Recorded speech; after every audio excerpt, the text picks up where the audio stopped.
जी, एक रिक्वेस्ट थी। सूरज बाबू ने मोबाइल फोन पर कहा। जी बोलिए। आशीष जी ने छोटे साले की आवाज पहचान कर बोला। सूरज बाबू मोबाइल पर भी कुछ देर तक सोचते रहे कि बात शुरू करें तो कहाँ से करें। दरअसल बात बहुत ही संवेदनशील थी, घर की इज्जत का सवाल था। पर आशीष जी भी कोई गैर तो नहीं थे। इन्हें आज नहीं तो कल सब कुछ पता चल ही जाना था।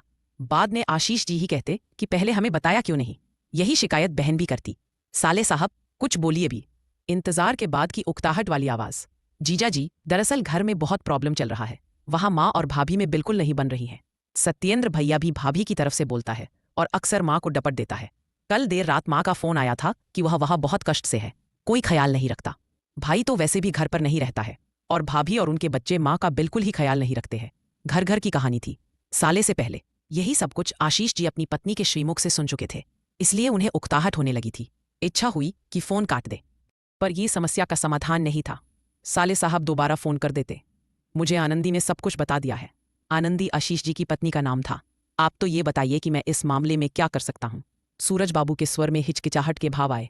फिर उन्होंने खुद पर नियंत्रण पाकर धीरे से कहा, जीजा जी, आप तो जानते ही है कि मैं घर से 2000 किलोमीटर दूर रहता हूँ और एयरफोर्स में हर दूसरे तीसरे साल बाद मेरा ट्रांसफर भी हो जाता है। मेरा अपना पर्सनल सेटअप तो है नहीं जो छोटा मोटा गवर्नमेंट क्वार्टर मिलता है, उसी में गुजारा करना पड़ता है। ऐसे में मैं तो कुछ कर पाता नहीं हूँ और माँ से भी पटना नहीं छूटता है। मुझे समझ नहीं आता कि मैं क्या करूँ। इच्छा होती है कि मैं माँ को अपने पास रखूं, पर रख नहीं पाता। घर छोटा है जो मुझे और बच्चों को ही कम पड़ता है। माँ को बड़े घर में रहने की आदत है, जो कि यहाँ संभव नहीं है, और फिर माँ को भी यहाँ प्रदेश में मन नहीं लगता। बाहरी लोगों से जान पहचान न होने के कारण जल्दी ही वापस पटना जाने की जिद करने लगती है। आप मुझसे क्या चाहते हैं? आशीष जी ने लरसते दिल से पूछा। उन्हें डर था कि साले साहब सासू माँ की जिम्मेदारी उन्हें ही न सौंप दे। साले साहब एक बार फिर हिचकिचाए, फिर धीरे से बोले, जीजा जी, बोकारो से पटना ओवरनाइट की भी जर्नी नहीं है। आप चाहे तो दीदी के साथ पटना जाए और भाभी को समझाए कि माँ को तकलीफ न दे। वैसे भी माँ बहुत दिनों की मेहमान तो है नहीं। क्यों बूढ़ी विधवा माँ की बद्दुआएं लेती है। आशीष जी का मन वितृष्णा से भर उठा, पर मन के भाव लब पर नहीं आए। वे थोड़ी देर तक सोचते रहे, फिर कुछ निर्णय लेकर बोले, ठीक है, 2 दिन बाद शुक्रवार है। मैं शुक्रवार रात की ट्रेन में बैठकर पटना चला जाता हूँ। शनिवार और रविवार मेरा ऑफ है। रविवार की रात की गाड़ी से वापस बोकारो लौट जाऊंगा और सोमवार को बैंक ज्वाइन भी कर लूंगा। साले साहब ने मीलों लंबी सांस ली, फिर थोड़ी देर तक इधर उधर की बात की और फोन काट दी। आशीष जी ने घड़ी देखी। 9 बज रहे थे। बैंक समय पर पहुंचने के लिए जरूरी था कि वे फौरन तैयार होते। उन्होंने मोबाइल को चार्जर से कनेक्ट किया और तौलिया लेकर बाथरूम में घुस गए। Ashish ji bank of India के स्थानीय शाखा में शाखा प्रबंधक थे। मूल रूप से वे भी पटना के ही निवासी थे। पटना में उनके पिताजी का मकान था और पास के ही एक गांव में उनकी कुछ जमीन जायदाद और एक पुराना मकान था। बोकारो में वे पिछले 10 साल से रह रहे थे। हालांकि उनकी खुद की नौकरी बार बार स्थानांतरण वाली थी, पर जोर जुगाड़ लगाकर वे बोकारो से ज्यादा दूर नहीं जाते थे। बैंक में नौकरी करने के कारण सस्ती ऋण सुविधा उपलब्ध थी, इसलिए उन्होंने कई साल पहले ही चास में अपना 2 मंजिला निजी मकान बनवा लिया था। ऊपर की मंजिल पर एक किराएदार रहता था और निचली मंजिल पर उनका खुद का परिवार रहता था। पत्नी स्वयं और 2 बच्चे। बेटी बड़ी थी जो 11वीं कक्षा में थी और बेटा 8वीं कक्षा में। घर में एक और सदस्य थी, नटखट पमेलियन डोंगी कुतिया स्वीटी। रात के 11 बजे का वक्त था। आशीष जी बिस्तर पर लेटे हुए मोबाइल पर मनोरंजन ढूंढ रहे थे। आनंदी किचन समेटने के बाद बच्चों को उनके कमरे में भेजकर शयन कक्ष में आई। आशीष जी ने पत्नी को देखकर मोबाइल एक तरफ रख दिया, फिर सहज भाव से बोले, सुबह सूरज का फोन आया था। मुझे बैंक जाने में देरी हो रही थी, इसलिए तुम्हें कुछ बताए बिना ही चला गया था। क्या कह रहा था? वही माँ और अपर्णा भाभी के किस्से। माँ का भाभी के साथ निर्वाह नहीं हो पा रहा है। सूरज चाहता क्या है देखो। मुंह से तो कुछ नहीं कह रहा, पर मुझे लगता है कि वह चाहता है कि हम माँ को यहाँ अपने साथ बोकारो में रख लें। पागल हो, ऐसा कहीं होता है क्या? क्या फर्क पड़ता है? बहुत फर्क पड़ता है। जब तक पटना में तुम्हारी माँ और पापा जिंदा है तब तक तो ठीक है। उनकी भी उम्र हो चली है। जिस दिन माँ और पापा में से कोई भी एक ऑफ हुआ, बचे हुए शख्स की जिम्मेवारी हमें ही झेलनी है। आशीष जी ने कठोर भाव से पत्नी की ओर देखा। आनंदी ने निर्विकार भाव से पति की ओर देखा, फिर बोली, कुछ बातें सुनने में कटु होती है, पर सच्चाई भी वही होती है। इसलिए प्रैक्टिकल बनो, खुद को भावनाओं में बहने मत दो। मुझे मालूम है कि जब मेरे ऊपर जिम्मेवारी आएगी तो मेरा भी कोई साथ नहीं देगा। अपनी अर्थी अपने कांधे। मैं भी किसी से कोई उम्मीद नहीं करूंगी, कोई शिकायत भी नहीं करूंगी। तुम्हारी मर्जी। वैसे सूरज के कहने पर मुझे पटना तो जाना ही होगा। क्यों न तुम भी साथ चलो? मायके और ससुराल आना जाना भी हो जाएगा और सूरज को तसल्ली भी हो जाएंगी कि बहन बहनोई दोनों माँ के पास गए थे। मैं कुछ बातें क्लियर करना चाहती हूँ। एक तो जवान हो रही बेटी को छोड़कर मैं कहीं जाना नहीं चाहती, दूसरा, दोनों बच्चों की पढ़ाई लिखाई कैरियर का भी सवाल है। तीसरा, स्वीटी को भी नहीं छोड़ा जा सकता। अगर हम लोग कार से चले और स्वीटी को भी साथ रख लें तो सबसे अहम बात यह है कि मैं माँ के सामने पढ़ना ही नहीं चाहती। वो रोकर रुलाकर ऐसा माहौल क्रिएट कर देगी कि मुझसे कुछ उल्टा सीधा वादा करवा लेगी। मैं इस हालत में नहीं हूं कि मैं कोई सच्चा झूठा वादा कर सकूं। मैं इस समय माँ की जिम्मेदारी उठा पाने में सक्षम नहीं हूं। आशीष जी ने हैरानी से पत्नी की ओर देखा। My dear husband, Anandi light बंद करती हुई बोली, जायदाद सभी चाहते हैं पर जिम्मेदारी कोई नहीं चाहता। आशीष जी खामोश रह गए। आशीष जी शनिवार की सुबह अकेले पटना पहुंचे। पटना आने के लिए न आनंदी तैयार थी न बच्चे। स्टेशन से बाहर निकलकर उन्होंने ऑटो बुक किया और अपने माता पिता के घर पहुंचे। 20 साल हो गए थे उनकी शादी को, मगर आज तक उनका सूटकेस ससुराल में नहीं उतरा था। वह जब भी पटना आते थे पहले अपने माता पिता के घर, फिर नहा धोकर परिवार के सभी सदस्यों से मिलकर ही नाश्ता पानी के पश्चात ससुराल या कहीं और जाते थे। पिता पुराने ख्याल के आदमी थे। सूटकेस अगर ससुराल में उतरता तो पिता कहते कि आशीष मेरे पास थोड़े ही आया था, वह तो ससुराल आया था, बस आया था तो मिलने के लिए इधर भी आ गया था। घर में सभी से मिलकर बतियाकर आशीष जी पिता की कार लेकर ससुराल पहुंचे।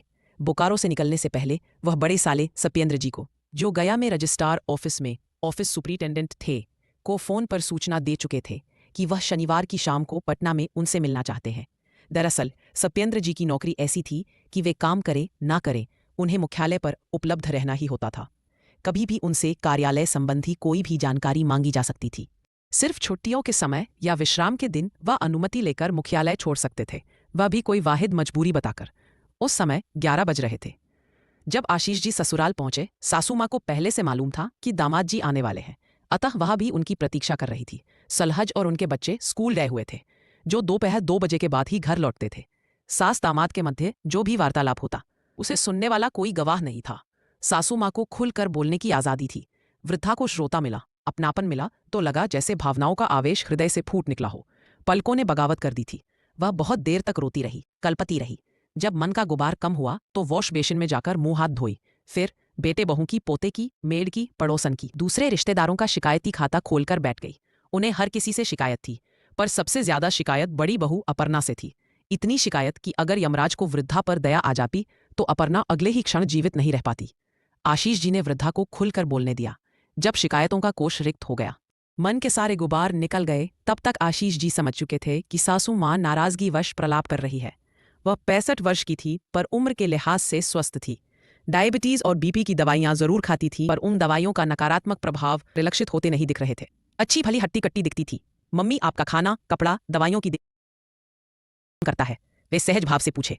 वही करती है, पर ऐसे जैसे एहसान जताकर कर रही हो। दोपहर और रात का खाना मेड बना जाती है, सुबह और शाम का नाश्ता अपर्णा मैनेज करती है। कपड़े, बर्तन, घर का झाड़ू पोछा, बिस्तर ठीक करने जैसा काम मेड कर जाती है। अगर मेड ना आए तो भी ज्यादा फर्क नहीं पड़ता है। डिश वॉशर, वॉशिंग मशीन और वैक्यूम क्लीनर जैसा उपकरण है। बच्चे भी थोड़ी सी मेहनत करते हैं तो सब हो जाता है। अगर अस्पताल ले जाना हो तो वैसे तो छोटा मोटा तकलीफ हो तो मैं खुद ऑटो करके अस्पताल चली जाती हूँ, पर तकलीफ ज्यादा हो या मैं खुद नहीं जा पाती हूँ तो अपर्णा लेकर जाती है। सासू माँ इस तरह बोली जैसे कबूल करते हुए कलेजा फट रहा हो।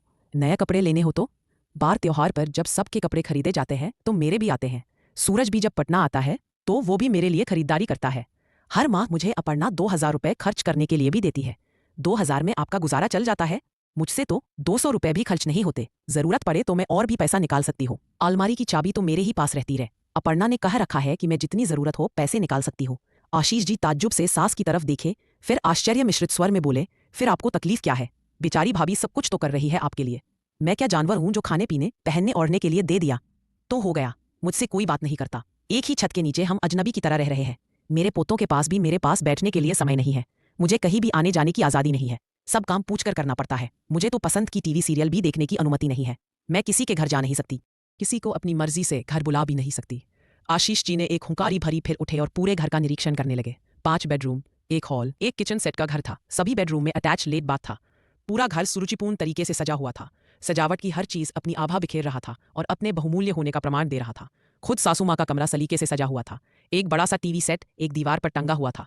कमरे के बगल में एक छोटा सा पूजा घर भी था जहां दीपक और अगरबत्ती जल रहे थे। वे समझ चुके थे कि इस घर में समस्या ये थी कि कोई समस्या नहीं थी, सिर्फ दिमाग में खलल था जिसका इलाज शॉक ट्रीटमेंट था। मम्मी मैं शाम को आता हूँ, कहकर आशीष जी वहां से रुखसत हुए। शाम के 7 बज रहे थे जब आशीष जी वापस ससुराल पहुंचे। सत्येंद्र जी से उनकी फोन पर बातचीत हुई थी। वह रात के 10 बजे तक घर आने वाले थे। यानी आज रात आशीष जी को ससुराल में ही गुजारना था। अपर्णा भाभी किचन में मेड के साथ काम करवा रही थी और सासू माँ अपने कमरे में किसी पड़ोसन महिला के साथ बातचीत कर रही थी। दोनों बच्चे अपने अपने कमरे में स्कूल से मिला काम निपटाने में लगे हुए थे। मौका अच्छा था। अभिवादन के उपरांत अपर्णा भाभी आशीष जी को अपने बेडरूम में बिठाई, बोली, मैं चाय लेकर आती हूँ। आशीष जी एक विशालाकाय टीवी ऑन कर एक कुर्सी पर बैठ गए।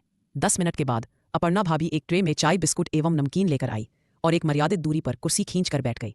कोई और दिन होता तो आशीष जी सलहट से मजाकिया लहजे में कोई चुटीली बात कहते भी, पर आज हास्य का दिन नहीं था। वे मन ही मन किसी उलझन में थे और अपर्णा भाभी का चेहरा भी बहुत ही गंभीर था। लीजिए चाय पीजिए।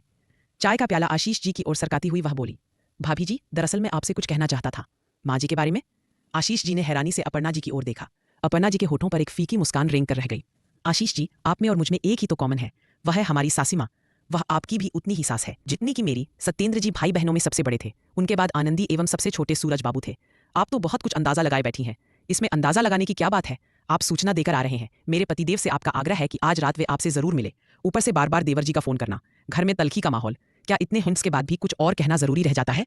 आशीष जी, माँ जी के बारे में कुछ भी बोलने से पहले मैं एक बात स्पष्ट कहना चाहती हूँ कि मेरे खुद के माता पिता अब नहीं रहे। मुझे हमेशा माँ जी में मेरी माँ की छवि दिखती है। बेशक वे मुझसे नाराज रहती हैं, मेरी शिकायत करती हैं, पर मेरी समझ में वह बीमार है, मानसिक बीमार। हमारी मजबूरी यह है कि इस मानसिक बीमारी का हम इलाज भी नहीं करवा सकते हैं। अगर किसी मनोचिकित्सक के पास माँ जी को ले गए तो सभी यही कहेंगे कि अच्छी भली सास को पागल बना रही है। देवर और देवरानी दूर बैठे टेलीफोन पर हालचाल पूछते हैं, मीठी मीठी बातें करते हैं, अपनी खुद की मजबूरियां सुनाते हैं, जताते हैं, जो माँ जी को भी बहुत अच्छा लगता है। माँ जी के ईगो को शांत करता है, भावनाओं को उकसाता है, रोग आकर मन को हल्का करता है। पर मेरी मजबूरी भी समझिए। मैं अकेली महिला, घर देखूं, बच्चे संभालूं, गेस्ट रिसीव करूं, दुनियादारी निभाऊं, ऊपर से स्कूल जाऊं, स्कूल का भी काम घर लेकर आऊं। सच कहा जाए तो मुझे 1 मिनट की भी फुर्सत नहीं है। कभी कभी बच्चे या पति या खुद मेरा मन अच्छा खाने को करता है तो हमें किसी रेस्टोरेंट का मुंह देखना पड़ता है। अगर मेड नहीं मिली होती तो मेरे बच्चे ब्रेड जैम खाने के लिए मजबूर हो जाते। गंदे मुछुड़े हुए कपड़े जूते पहनकर स्कूल जाते। बोलते बोलते अपर्णा जी का चेहरा आंसुओं से भर गया था। भावनाओं के आवेग ने आंखों को बहने के लिए मजबूर कर दिया था। वह अपने दुपट्टे से अपनी आंखें और चेहरा पोंछने लगी। आशीष जी चुपचाप बैठे रहे। उन्होंने अपर्णा जी को टोकना उचित नहीं समझा। जब वह संयत हुई तो फिर आगे बोली, आशीष जी, अब मैं भी 50+ की हो गई हूँ। मेरा खुद का शरीर थक रहा है। डायबिटीज, ब्लड प्रेशर, थायराइड जैसी बीमारियों से ग्रसित हूँ। ऊपर से नौकरी की मजबूरी। मुझे हर रोज सुबह 4 बजे बिस्तर छोड़ना ही पड़ता है। अगर नहीं जागूं तो न मैं स्कूल जा पाऊं न बच्चे जा पाए। सबका ब्रेकफास्ट तैयार करना, बच्चों को तैयार करना, खुद तैयार होकर भागते भागते स्कूल पहुंचती हूँ। दिन में रेस्ट का कोई वोल नहीं है, मौका भी नहीं है। ऐसी हालत में अगर मैं रात 10 बजे तक सोने न जाऊं तो अगले दिन स्कूल की छुट्टी होनी तय है। माँ जी रात 12 बजे तक फुल वॉल्यूम में टीवी चलाना चाहती हैं। देर रात तक जगराता वगैरह में जाना चाहती हैं। जब तक नींद ना आ जाए तब तक टीवी सीरियल देखना चाहती हैं। भजन सुनना चाहती है। चाहती है कि जब वो रात के 12-1 बजे सोने जाए तो कोई उनका हाथ पांव दबा दे, मालिश कर दे। रात को उठ उठकर चेक करे कि माँ जी को कोई ज़रूरत तो नहीं है। Full time leave in made रखना चाहती हूँ तो उन्हें इससे भी एतराज़ है। अपने कमरे में किसी को रहने भी नहीं देना चाहती है। कई बार मेड से लड़ चुकी है और मुझे खुशामद कर करके मेड को वापस बुलाना पड़ता है, माफ़ी मांगनी पड़ती है, ज्यादा पैसे का लालच देना पड़ता है। आप नौकरी छोड़ क्यों नहीं देती? अपर्णा जी ने विस्मित भाव से आशीष जी की ओर देखा। बोली, कहना आसान है, ये बड़ा मकान, महंगी गाड़ी, लैविश लिविंग स्टैंडर्ड इसी नौकरी की बदौलत है। घर में सबको सब कुछ चाहिए, हासिल के बदले में मैं क्या खोती हूँ कोई नहीं समझता। आज की डेट में मैं नौकरी छोड़ दूं ये तो खुद माँ जी भी नहीं चाहेंगी। इतना सब कुछ झेलने के बाद भी आपको मान सम्मान अपमान जैसा कोई भाव नहीं सताता। अपर्णा जी के होठों पर मुस्कान रेंग कर रह गई। आशीष जी, आजकल मैंने सुनना कम और सुनाना बिल्कुल ही बंद कर दिया है। अब रही बात मान सम्मान और अपमान की, तो मैंने समझ लिया है कि बुजुर्गों का काम सुनाना और मेरा काम सुनना है। घर में पति की, मेड की, बच्चों की, बुजुर्गों की सुनो और स्कूल में स्टाफ की, स्कूल एडमिनिस्ट्रेशन की, प्रिंसिपल की, पेरेंट्स की और तो और स्टूडेंट्स की भी सुनो। घर से बाहर स्कूल बस वाले की, पड़ोसियों की, किस किस की बताएं। मुझे तो सिर्फ सुनना ही सुनना है। अगर हर बात पर मैं मान सम्मान और अपमान की सोचने लगूं तो 24 घंटे के अंदर मेरा दिमाग ब्लास्ट कर जाएगा। मैं किसी भी हालत में महीना भर भी जिंदा नहीं रह पाऊंगी। इस तरह तो आप बीमार हो जाएंगी। डायबिटीज, ब्लड प्रेशर और थायराइड की गोलियां कोई लेमन जूस तो है नहीं, इसी तनावपूर्ण जीवन की देन है जो मुझे रोज खाना पड़ता है। भाभी जी, आशीष जी सहानुभूतिपूर्ण स्वर में बोले, सच कहूं तो मुझे आप पर दया आ रही है। अपर्णा जी की आंखें एक बार फिर से बरस पड़ी। आशीष कुर्सी छोड़कर उठ खड़े हुए, बोले, देखता हूं मैं आपके लिए क्या कर सकता हूं, पर मेरा यकीन मानिए, यहां से वापस बोकारो जाने से पहले मैं घर में शांति का माहौल कायम करके जाऊंगा। क्योंकि मुझे समस्या की जड़ दिखाई दे रहा है। उसका हल भी समझ में आ रहा है। क्या है समस्या?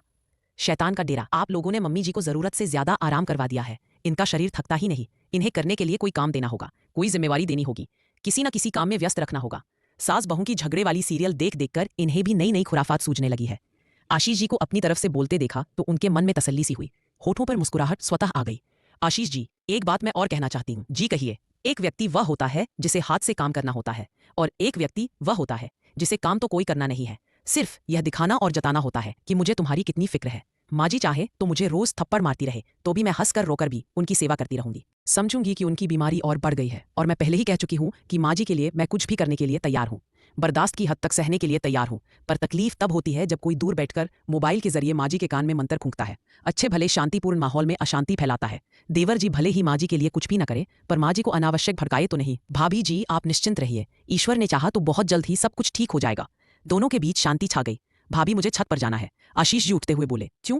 आशीष जी ने ऐसा इशारा किया जैसे सिगरेट पीना चाहते हो। दरवाजा बंद कर यही कश लगा लीजिए, अगर ड्रिंक करना चाहते हैं तो वह भी मिल जाएगा। ड्रिंक? यहाँ बिहार में पैसा खर्च करो तो सब कुछ सभी जगह मिल जाता है। वैसे भी सत्येंद्र जी ने आपके लिए कल शाम को ही 2 बोतल भिजवा दिया था। ताज्जुब है, पर ड्रिंक नहीं सिर्फ स्मोक करनी है, और मैं नहीं चाहता कि बच्चों या मम्मी जी को कुछ पता चले। अपर्णा जी चुपचाप उठी और छत पर जाने वाली सीढ़ियों की ओर इशारा कर दिया। आशीष जी सीढ़ियां चढ़कर छत पर पहुंचे और दरवाजे का पल्ला लॉक कर जेब से मोबाइल और सिगरेट केस निकालने लगे। असल में उन्हें सिगरेट की उतनी तलब नहीं लग रही थी जितना आनंदी से प्राइवेसी में बात करना जरूरी लग रहा था। एक सिगरेट जलाकर वे छत पर चहलकदमी करते हुए मोबाइल से आनंदी को रिंग कर रहे थे। क्या हुआ? हेलो के बाद आनंदी का दूसरा आतुर स्वर। समस्या और उसका समाधान समझ में आ गया है। क्या है समस्या और क्या है निदान? समस्या खुद तुम्हारी माँ है और निदान उन्हें बोकारो लाना है। क्या बक रहे हो? आनंदी का तीखा स्वर। यहाँ आराम करते करते तुम्हारी माँ का दिमाग हिल गया है, वहाँ तुम्हारे पास जब शरीर भी हिलाना पड़ेगा तब दिमाग ठिकाने आ जाएगा। तुम समझ रहे हो ना कि तुम बोल क्या रहे हो? हाँ, और यह बात तुम्हें भी समझ लेना चाहिए कि मम्मी सिर्फ सत्येंद्र जी की ही नहीं, तुम्हारी और सूरज की भी माँ है। जितनी जिम्मेवारी सत्येंद्र एंड फैमिली की है उतनी ही तुम लोगों की भी है। कल को हम भी बूढ़े लाचार होंगे तो क्या हमें अपने बच्चों से हेल्प की जरूरत नहीं पड़ेगी? अब हम अपने बच्चों के सामने क्या नज़ीर रख रहे हैं? क्या बूढ़े माँ बाप सिर्फ बेटे की जिम्मेवारी है, बेटियों की नहीं? तुम चाहते क्या हो? आनंदी रुआ से स्वर में बोली। सोमवार की सुबह माँ जी भी मेरे साथ बोकारो आएंगी, उनके लिए कमरा ठीक कर देना। थोड़े दिन तक हमारे पास रहेंगी तो उनका क्रोधित मन जो अपर्णा भाभी से चिढ़ा हुआ है नॉर्मल हो जाएगा। फिर उन्हें अपर्णा भाभी की सेवा, प्रेम और समर्पण का महत्व समझ में आएगा। अगर इन्हें पटना से दूर नहीं ले जाया गया तो खुद भी नुकसान उठाएंगी और दूसरों को भी तकलीफ देगी। तुम्हारा क्या है, तुम तो एक्स्ट्रा 2-3 हजार का राशन पानी ला दोगे, तुम्हारा फर्ज पूरा हो जाएगा। मरना तो मुझे है, आनंदी कलप कर बोली। साल में 12 महीने होते हैं और तुम 3 बच्चे हो, इसलिए 4 महीने माँ को तुम्हें साथ रखना चाहिए।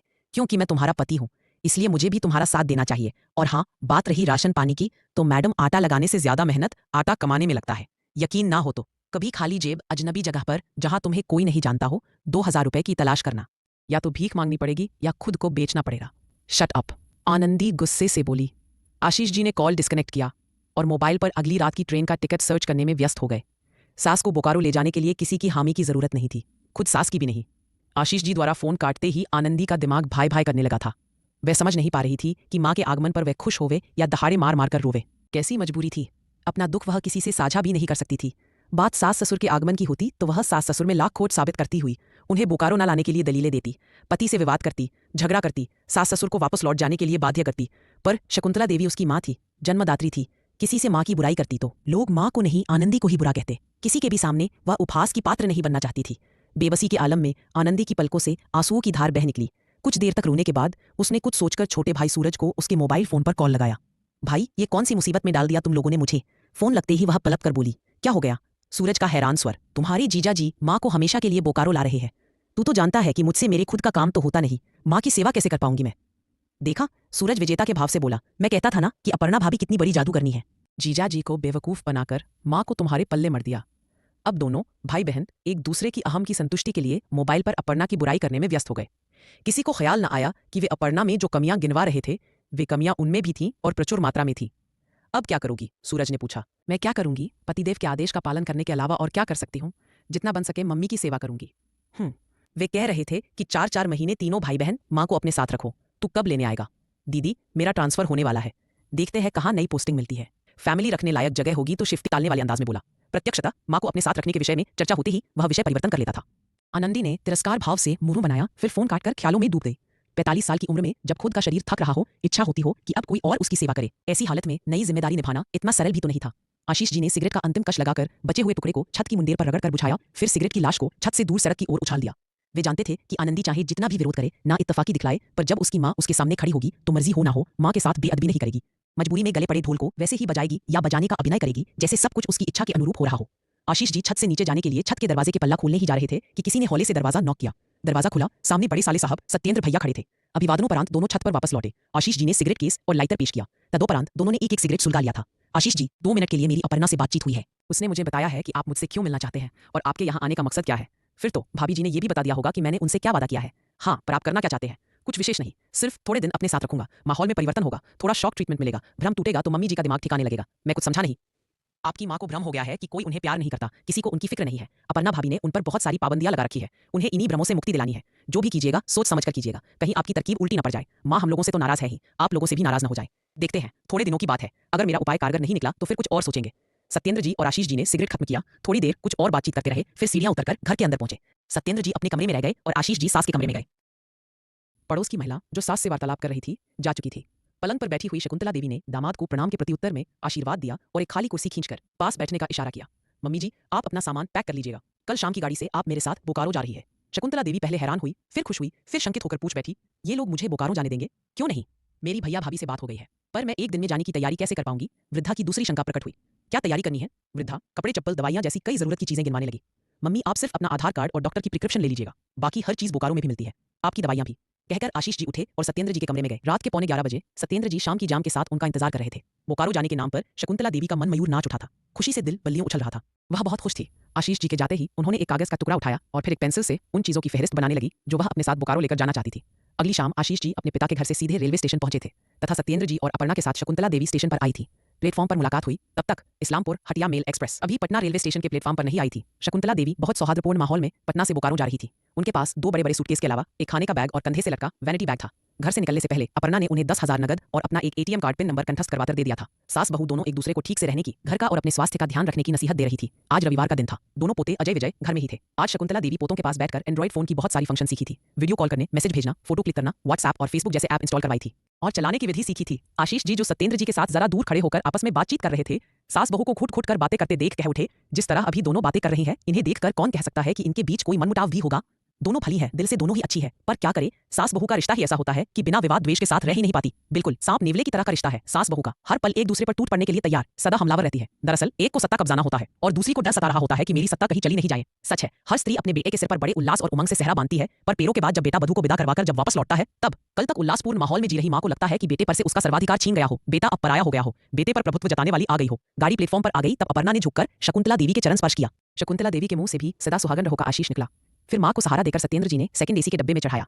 दोनों भारी सूटकेस चढ़ाने के बाद अपर्णा जी ने अपने कंधे पर लटके एक बैग से 2 किलो मिठाई का एक डब्बा निकाला और सास को देती हुई बोली, आनंदी और बच्चों के लिए ये मिठाई लेती जाइए। आशीष जी ने अपना और शकुंतला देवी का सामान बर्थ के नीचे एडजस्ट किया।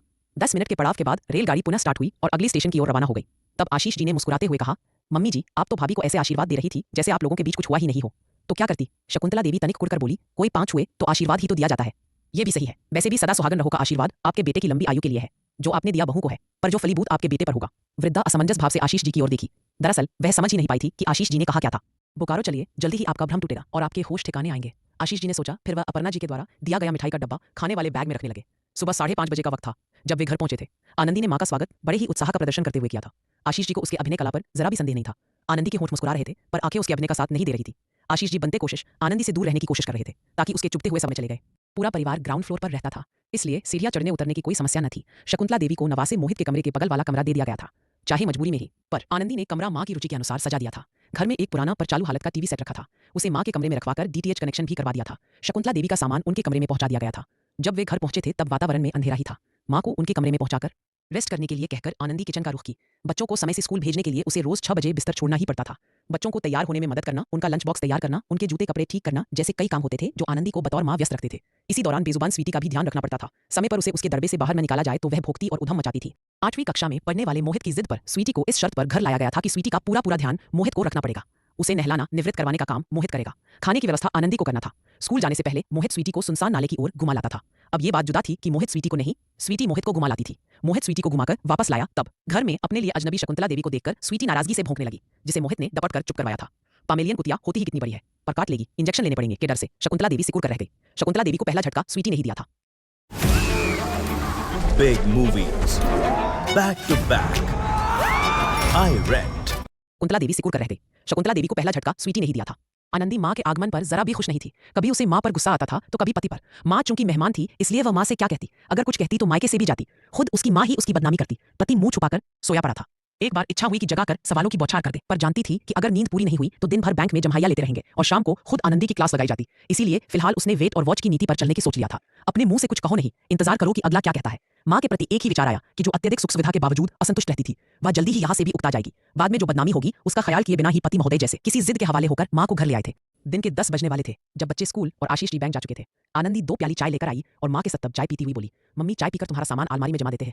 स्कूल जाने से पहले नवासी काव्या शकुंतला देवी से मिलकर गई थी और हड़बड़ाहट का प्रदर्शन करती हुई बोली थी, नानी अभी तो मैं लेट हो रही हूँ, शाम को लौटती हूँ तो बातें करते हैं। रात के 10 बज रहे थे। आशीष जी खाना खाने के बाद अपने घर की छत पर सिगरेट का कश लगाते हुए चहलकदमी कर रहे थे। मोबाइल उनके पास था। कुछ विचार करके उन्होंने सूरज बाबू को फोन लगाया। औपचारिक हाई हेलो के बाद आशीष जी मुख्य मुद्दे पर आते हुए बोले, सूरज बाबू अगर कुछ दिनों तक और आपकी मम्मी पटना रह जाती तो कोई ना कोई अनिष्ट होकर रहता, या तो खुद को कोई नुकसान पहुंचाती या अपर्णा भाभी को बहुत बहुत बीमार कर देती। अपर्णा भाभी का नेचर ही ऐसा है, वह किसी के साथ एडजस्ट नहीं कर पाती है। सूरज बाबू ने अलग ही राग लापा, बेकार की बातें है ये, उन जैसी कोई नहीं, आपको माता जी जैसा कहती है, आप सच मान लेते हैं। अगर माता जी ही सही है तो आप स्वयं माता जी को अपने साथ क्यों नहीं रखते? अब कहिएगा कि मकान छोटा है, घर में उनका मन नहीं लगता, पास पड़ोसी से कोई जान पहचान नहीं है। सूरज बाबू सच कहूं तो ये सब बहानेबाजी है। आप अपने हृदय पर हाथ रखकर अपनी अंतरात्मा से सवाल पूछिएगा, क्या आप स्वयं या आपकी पत्नी या आपके बच्चे माता जी के साथ कंफर्टेबल रह पाते हैं? दोष माता जी का भी नहीं है।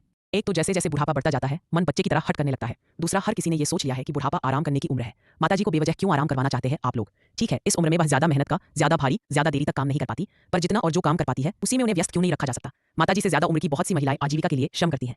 चूंकि श्रम करती हैं इसलिए स्वस्थ भी रहती हैं। आप क्या काम करवाना चाहते हैं मम्मी से? सूरज बाबू व्यंग भरे स्वर में बोले, देखना धीरे धीरे सब बाहर आ जाएगा। अभी 2-4 दिन तक तो माँ बेटी का मिलाप होने दो, इधर उधर की चुगलियां भी हो जाने दो। जिस जिसके मन में जितना जहर भरा है उसका वमन हो जाने दो। जहर थूकने, शरीर से विष निकालने का भरपूर मौका दूंगा। फिर अगले सप्ताह से माताजी को एहसास दिलाया जाएगा कि रोटियां मुफ्त में नहीं आती। आप दिन भर योजना बनाते रहो कि क्या खाना है, क्या पीना है, कब सोना है, कब जागना है, कब कौन सा टीवी सीरियल देखना है, और कोई दूसरा आपके मंसूबे को पूरा करने के लिए अथक श्रम करता रहे। मेहनत उसकी और मौज आपकी। ठीक है, आपको जो उचित लगे कीजिए। सूरज का उकताहट भरा स्वर, वो तो मैं करूंगा, पर एक बात आप भी गांठ बांध ले, आप अपनी मजबूरियों का रोना रो रो कर अपने कर्तव्य से बच नहीं सकते। क्या मतलब? माताजी सिर्फ सत्येंद्र जी और अपर्णा भाभी की जिम्मेवारी नहीं है। आप 3 भाई बहन हैं, इसलिए साल में कम से कम 4 महीने आपका भी फर्ज बनता है कि आप माताजी को अपने पास रखें, उनका ध्यान रखें। लगता है अपर्णा भाभी का जादू आपके सिर पर भी चढ़कर बोल रहा है। वैसे ही मैं उन्हें जादूगरनी थोड़े ही कहता हूँ। जादूगरनी शब्द आशीष जी के जहन से टकराया। इस संबोधन को वे आनंदी के मुंह से पहले भी सुन चुके थे। बोले, लगता है भाई बहन में पहले से ही सलाह हो चुकी है। फिर तो ये भी बता दीजिए कि आपकी बहन की नजर में मैं मूर्ख हूँ, आपकी नजर में मेरी क्या औकात है? आशीष जी तल्ख स्वर में बोले, जीजाजी आप बात का पतंगड़ न बनाएं, मैं 4 महीने के बाद मम्मी को अपने साथ ले आऊंगा। सूरज बाबू वार्तालाप का पटाक्षेप करते हुए बोले। आशीष जी ने रिस्ट वॉच पर निगाह डाली। 10:30 बजने वाले थे। अमूनन ने 2 घंटे के अंतराल के पहले दूसरा सिगरेट नहीं जलाते थे, पर आज छोटे साले की बातों ने उनके मन को व्यथित कर दिया था। बिल्कुल गिरगिट की तरह रंग बदला था उसने। अपर्णा ने बिल्कुल सही आकलन किया था उसके लिए। वह उन लोगों में से था जो दूर बैठकर फिक्र कर सकता था। दुखी आत्मा को सहानुभूति के बोलकर औषधि का फाहा रखने के बहाने उसका जख्म और कुरेद सकता था। खुद जिम्मेदारी उठाने की नौबत आई तो अपनी मजबूरी सुनाकर खुद को असमर्थ सिद्ध करता था। खैर, आशीष जी न मन के कच्चे थे न इरादे से कमजोर। उन्होंने जो निर्णय लिया था वह किसी के दरों से नहीं लिया था। वे आनंदी को भली भांति परख चुके थे। इलाज सिर्फ शकुंतला देवी का ही नहीं, आनंदी का भी करना जरूरी था। और ये अच्छा था कि इलाज के लिए बेटी को माँ का साथ मिला था। अगर सास का मिला होता तो आनंदी के तेवर कुछ और होते। पर आगे क्या? आनंदी की आंखों में बहुत से सवाल थे। उन सवालों का जवाब भी उन्होंने सोच लिया था। सुबह से वे उससे नजरें चुरा रहे थे, पर अब नजरें चुरा पाना संभव नहीं था। इसलिए सवालों का मुकाबला करने के लिए वे तैयार थे। आखिर सवालों से वे कब तक बचते? सिगरेट बुझाकर वे नीचे घर में पहुंचे। आनंदी किचन समेट रही थी। सोने से पहले उन्हें ब्रश करने की आदत थी। ब्रश से निपटकर वे बेडरूम में गए और बिस्तर के हवाले हो गए। शयन कक्ष, पत्नियों का शिकारगाह, पति के कानों में मंत्र यहीं फूंका जाता है। शिकायतों का, फरमाइशों का पिटारा भी यहीं खोला जाता है। दिन भर का थका मांदा पति जब विश्राम करना चाहता है तब उसके विश्राम में खलल भी यही डाला जाता है। मेमना यहाँ से बचकर कहा जाता। शेरनी शिकार करने आने ही वाली थी। आनंदी बेडरूम में आई, दरवाजा बंद की, बत्ती बुझाकर वस्त्र बदले, हाथ पैर में रोज की तरह क्रीम लगाई और नाइट बल्ब जलाकर आशीष जी के बगल में लेट गई। आशीष जी भले ही आंख बंद करके लेटे हुए थे, पर उनका मस्तिष्क चैतन्य था। वे इंतजार कर रहे थे कि आनंदी कब अपना दुखड़ा रोना शुरू करे, कब शिकायतों का पिटारा खोले। आखिर आनंदी का सब्र का बांध टूटा। कर ली ना अपने मन की? आनंदी रुआंसे स्वर में बोली। आशीष जी खामोश रहे। मुझे मालूम है कि अभी सोए नहीं हो। आनंदी ने आशीष जी को जैसे झिंझोर दिया था। आशीष जी उठकर बिस्तर पर बैठ गए। हाथ बढ़ाकर उन्होंने बेड स्विच का बटन दबाया। जब कमरे में रोशनी हो गया, संतुलित स्वर में बोले, तुम चाहती हो कि तुम्हारी मां मर जाए? नहीं। ये चाहती हो कि तुम्हारी भाभी मर जाए या उन्हें कुछ हो जाए? कैसी बातें कर रहे हो? अगर तुम चाहती हो कि तुम्हारी मां और भाभी दोनों सलामत रहे तो कुछ दिनों तक कष्ट उठाओ। और कष्ट भी क्यों उठाओ? तुम खुद घर और किचन में परेशान रहती हो, मां से हेल्प लो। ठीक है, उनके घुटनों में दर्द रहता है तो भागने दौड़ने वाला काम मत करवाओ। देर तक खड़े रहने वाला काम भी मत करने दो, पर आराम से बैठकर करने वाला काम तो करवाओ। चावल बीनने, अनाज फटकने, सब्जी काटने, साग तोड़ने और मटर छिलने जैसा काम जो टाइम टेकन होता है वो तो करवाओ। अचार, बढ़िया, चिप्स जैसी चीजें बनाने को बोलो। और भी बहुत से काम है जो वे कर सकती है। वे जितना व्यस्त होंगी तुम उतना फ्री होवोगी। अगर मां मेरे साथ भी कंफर्टेबल न रह सकी तो अव्वल तो ऐसा होगा नहीं। माताएं अपनी बेटियों की बड़ी बड़ी गलतियों को अनदेखा कर देती है। उन्हें तुम एहसास दिलाना कि वो मेहमान नहीं, इस घर की सदस्य है। अगर मेरे सब कुछ करने के बाद भी मां मेरे साथ एडजस्ट नहीं कर पाई तो? आनंदी ने अपना सवाल दोहराया। तो भी हमारा क्या घाटा होगा? 15 दिन तक मेहमान समझकर बर्दाश्त करना, उसके बाद मेहमान अपने घर, मेजबान अपने घर। हम हाथ जोड़कर भैया भाभी से माफी मांग लेंगे। आशीष जी ने बहस करने की जगह आत्मसमर्पण करना ही उचित समझा। आनंदी की नजर सामने दीवार पर टंगी हुई कैलेंडर पर पड़ी। वह अगले 15 दिन के बाद आने वाले दिनांक की गणना करने लगी। शुरू के 4 दिन थोड़ा बहुत समय निकालकर काव्या भी नानी के पास आती थी, बैठती थी, बातें करती थी। मोहित भी नानी के पास आता था, परंतु आजकल के बच्चे भी कम व्यस्त नहीं होते थे। School homework, project, extra classes, tuition, अगर इनसे समय बच जाए तो Android mobile, online game, social media, बच्चों के पास भी वक्त कम पड़ जाता है। मोहित को हर दिन स्वीटी को सुबह शाम पोटी के लिए भी ले जाना पड़ता था। दिन अच्छे से गुजरने लगे थे। अब आनंदी भी माँ के साथ सामंजस्य बिठाने में सफल हो गई थी। आशीष जी ने सास को इस तरह व्यस्त किया था कि फालतू बातें शकुंतला देवी के जहन में आता ही नहीं था, बल्कि फिजूल की बातें सोचने के लिए उनके पास वक्त ही नहीं था। हालांकि शुरू में वह स्वीटी से घबराती थी, पर जब उन्हें बताया गया कि स्वीटी को हर बार एक निर्धारित समय पर वेट पशु चिकित्सक आकर जरूरी इंजेक्शन दे जाता था, तब से उन्हें थोड़ी तसल्ली हुई। फिर भी स्वीटी का पूरे घर में कहीं भी विचरण करना, जहां कहीं भी बैठ जाना, कभी सोफे पर, कभी बिस्तर पर चढ़ जाना, जगह जगह स्वीटी के बाल बिखरे हुए होते थे, जो शकुंतला देवी को कचोटता तो था, पर धीरे धीरे स्वीटी उनके साथ हिल मिल गई थी। एक दिन शकुंतला देवी ने प्रवचन देने वाले अंदाज में सबके सामने बोला भी था, इंसान के जीवन में 3 पशुओं का बहुत महत्व, गौ, अश्व और श्वान का। गौ का इसलिए क्योंकि गौ से पोषण मिलता था, अश्व सवारी और यातायात का साधन था, श्वान यानी कुत्ता ये सुरक्षा के लिए प्रतिबद्ध था। अब तुम लोगों ने जो कुतिया पाली है वह घर की सुरक्षा क्या करेगी? घर वाले ही उसकी सुरक्षा करते हैं। जरा सा अकेली घर से निकले तो डर लगता है कि कोई चुरा न ले। 2 कुत्ते सड़क पर देख ले तो डर कर इस तरह भाग आती है जैसे पैरों में ही छुप जाएगी। मम्मी जी ये सुरक्षा के लिए थोड़े हैं, ये तो बच्चों के लिए जीता जागता खिलौना है। खतरनाक कुत्ते पालो और खुद भी डरो और पड़ोसी और किराएदार को भी डराओ, सबसे दुश्मनी अलग से मोल लो। आशीष जी ने कहा था। शकुंतला देवी खामोश रह गई थी। एक दिन जब मोहित स्वीटी को टहलाने ले जा रहा था, तब आशीष जी बोले, नानी को भी साथ ले जाऊं, ऑर्थोपेडिक डॉक्टर इन्हें एक्सरसाइज के लिए कहता है पर ये करती नहीं, स्वीटी के बहाने इनका भी चलना फिरना हो जाएगा।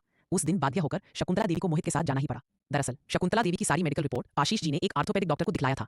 पटना के डॉक्टर ने भी एक्सरसाइज के लिए अनुशंसा की थी, पर घुटने में दर्द है, देर तक चला नहीं जाता, देर तक खड़ा नहीं रह सकते, जैसे बहाने बनाकर वह टालती रहती थी। पटना में उन्हें कोई टोक भी नहीं पाता था, पर आशीष जी का अंदाज अलग था। वे तमाचा मारने से पहले सहला देते थे, हर बात को मीठे चाशनी में लपेट कर कहते थे, बिल्कुल कुम्हार की तरह व्यवहार था उनका। थपकियां देने से पहले अंदर सहारा देते थे। मोहित कुछ दिनों तक नानी के साथ स्वीटी को टहलाने ले जाता रहा। फिर आशीष जी के इशारे पर मोहित कोई ना कोई बहाना बनाकर घर में रह जाता और नानी जी स्वीटी के साथ सैर करती थी। बाद के दिनों में स्वीटी भी शकुंतला देवी की ही जिम्मेदारी बन गई थी। आनंदी भी आशीष जी के दिशा निर्देशों के अनुसार माँ से रोज काम लेती थी। मम्मी जितना कर सको करो, आकर बाकी मैं कर दूंगी, कहकर वह घरेलू काम सौंपती थी और ड्राइंग रूम में सोफे पर बैठी बैठी शकुंतला देवी टीवी देखती देखती कई काम कर देती थी। 20 दिन के प्रवास के दौरान ही वह साल भर की जरूरत भर चिप्स पापड़ और बड़िया तैयार करवा दी थी। जब कभी आशीष जी घर पर फुर्सत से होते तो सास से पारंपरिक भोजन की फरमाइश करते, साथ ही जोड़ देते कि आनंदी बनाती तो है पर या तो ये ढंग से मेहनत नहीं करती या आपने इसे सही तरीके से पकाना सिखाया ही नहीं।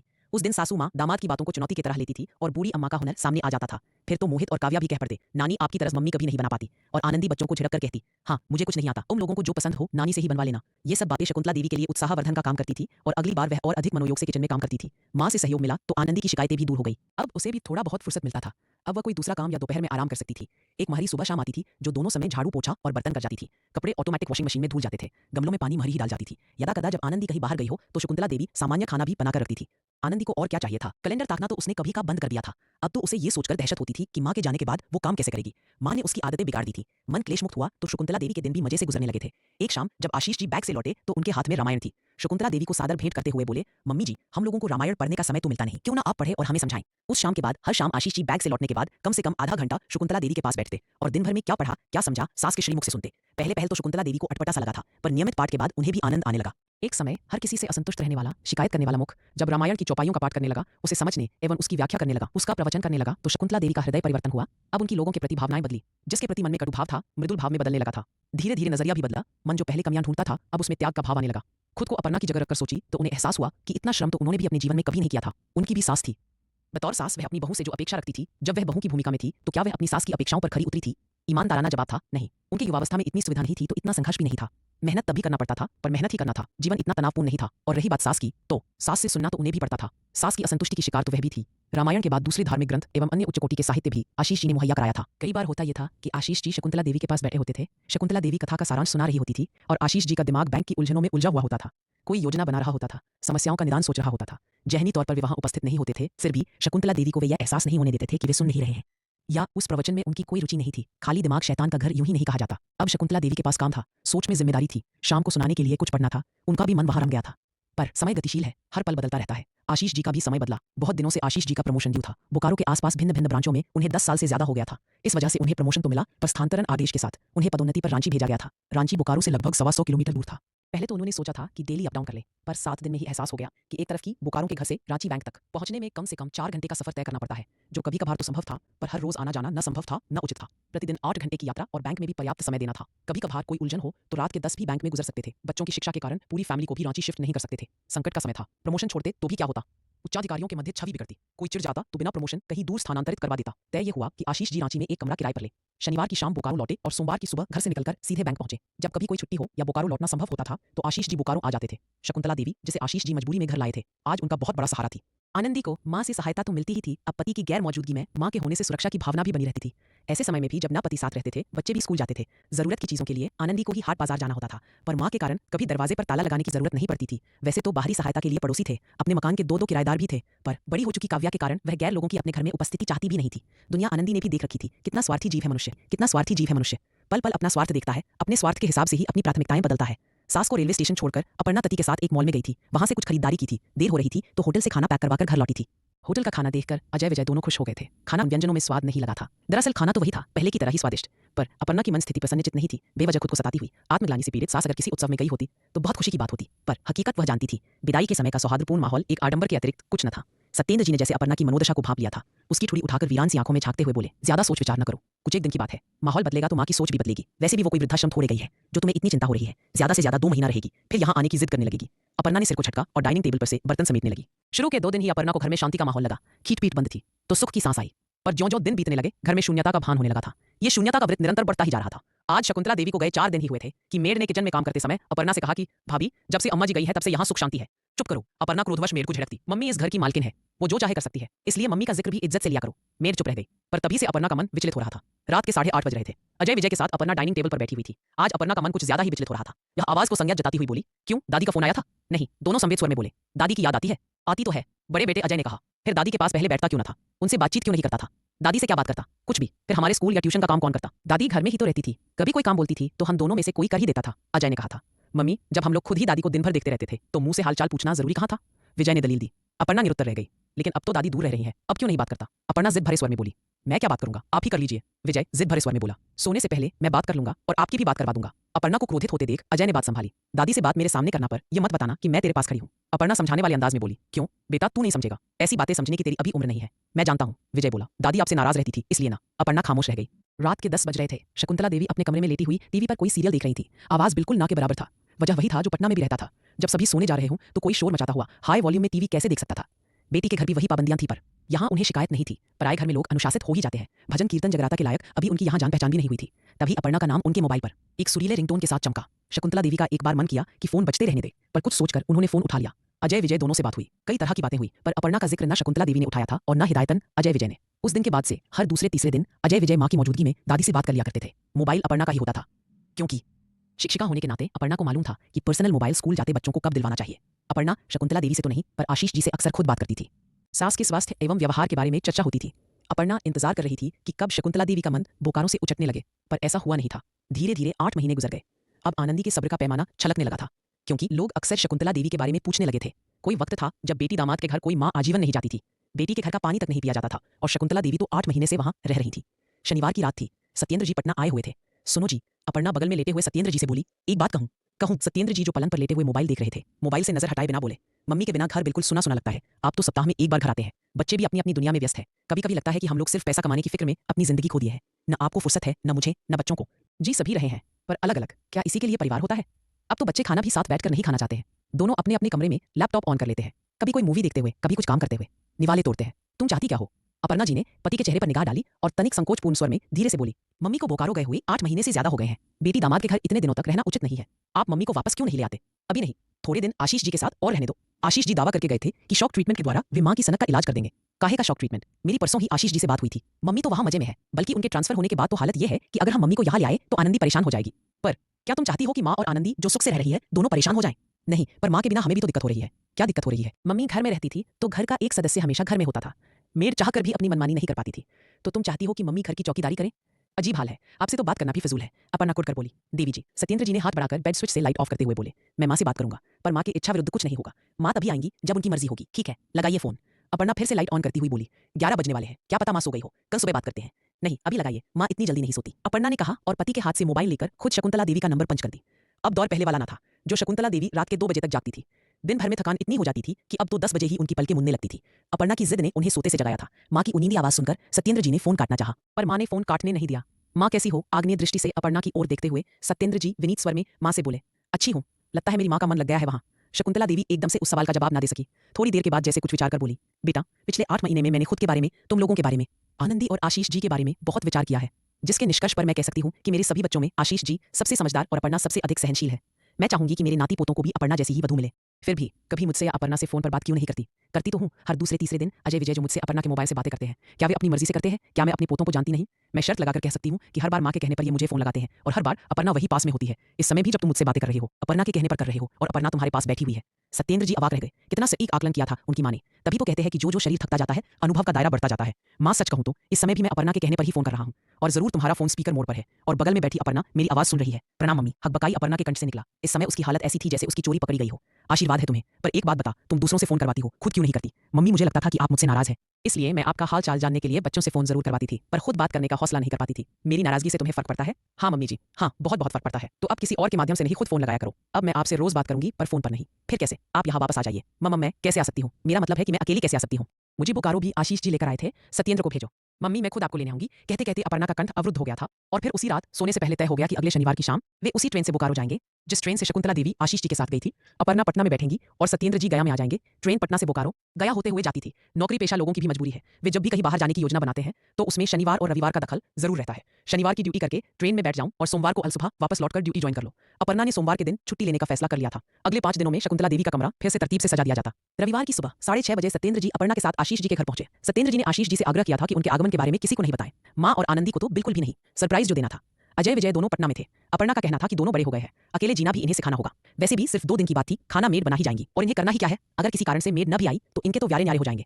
ऑनलाइन मनचाहा फूड ऑर्डर करेंगे। पहले शौक से करते थे, इस बार मजबूरी में कर लेंगे। आशीष जी उन्हें लेने स्टेशन आना चाहते थे, पर सत्येंद्र जी ने जोर देकर उन्हें स्टेशन आने से मना किया था। आप रोज रोज तो नींद खराब करते ही हैं।